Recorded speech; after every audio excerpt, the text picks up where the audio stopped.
Are you ready to go on an adventure with some friends? Well, Adventure Week 2023 is right around the corner, as well as your next opportunity to get Ursaluna.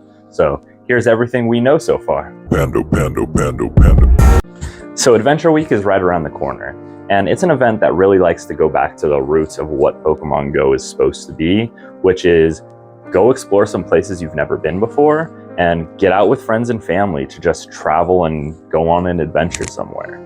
This game is really about seeing something on the map that you've never seen before, clicking on it and going to see where it's at and why it's there, as well as just getting you active and doing things. So this event really wants to encompass that. The event's going to be running from July 27th until August 2nd, meaning it will overlap the next full moon, which is your only chance to evolve to get Ursaluna from Ursaring. So make sure you take care of that.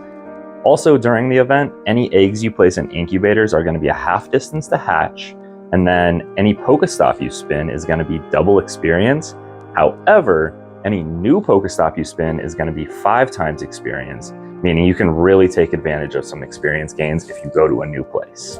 To get the absolute most out of the event, what you're going to want to do is plan a few small trips to like nearby towns, parks you haven't visited, anywhere where you'll know that there will be new Pokestops you haven't spun before, and ideally a large amount of them. And then when you get there, the best things you can do are drop a lucky egg, connect whatever device you have, whether it's a Pokeball Plus or a Pokemon Go Plus Plus, or any of the other devices that you may have or is your preference.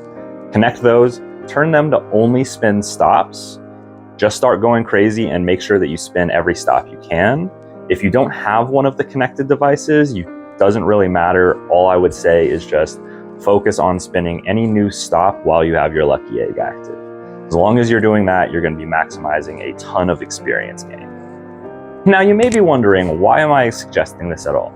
Well, you'll typically get 250 experience points for spinning a new stop. Then during the event, you'll get 1,250 experience points. If you drop a lucky egg, you'll get 2,500 experience points for every new stop you spin. Meaning if you spin 4 new stops, that's the equivalent of doing a 5-star raid for experience. So if you maximize on that and continue to go to an area where there's all new stops, then I have another bonus for you. Because every 10th stop you spin will typically give you 500 experience points, meaning you'll end up getting 5,000 experience points total after all the multipliers with the lucky egg. So if you really want to take advantage of it, go to a new area where you haven't spun any stops and just start going crazy with the lucky egg going. Personally, as somebody who lives in Las Vegas, I haven't been to the Strip in a long time, and there are a lot of areas of the Strip I haven't been on. So I plan on just going down and driving down there with my Pokemon Go Plus Plus spinning for me, and possibly even just hopping on one of the buses and letting it drive me around town while I just catch Pokemon all day. What about you guys? So the special spawns for the event are going to be all of the different fossil Pokemon we've seen over the years. However, it's going to be the shiny debut of Tyrunt and Amora. Outside of that, 7K eggs will also be hatching Tyrunt and Amora, as well as Archon and Tortuga. Speaking of Pokemon debuts, Mega Tyranitar is going to be taking over Mega Raids, as well as Regidrago taking over 5-star raids. Regidrago will also be having a raid hour going on just before the event starts on Wednesday, July 26th. So if you don't have one, that's an opportunity to grab him. So now we're going to move on to the research that'll be available for the event. Starting with field research, you'll have a chance to encounter Tyrunt and Amora with their shiny chances, or Omnistar, Kabutops, Credilli, and Armaldo without shiny chances.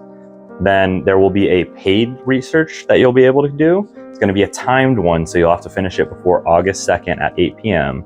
But if you do that, you'll be able to get some incubators as well as encounters with some of the fossil Pokemon. There's also going to be a collection challenge that you'll be able to do that'll give you chances to catch Amora and Tyrunt.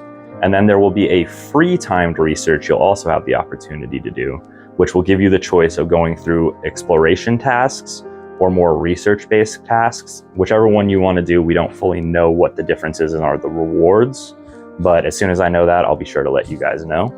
And that's pretty much all the information we currently have. However, as there's any updates and as the event starts, I'm going to be sure to make sure I update you guys as well. So make sure you're subscribed so you guys don't miss any of the information.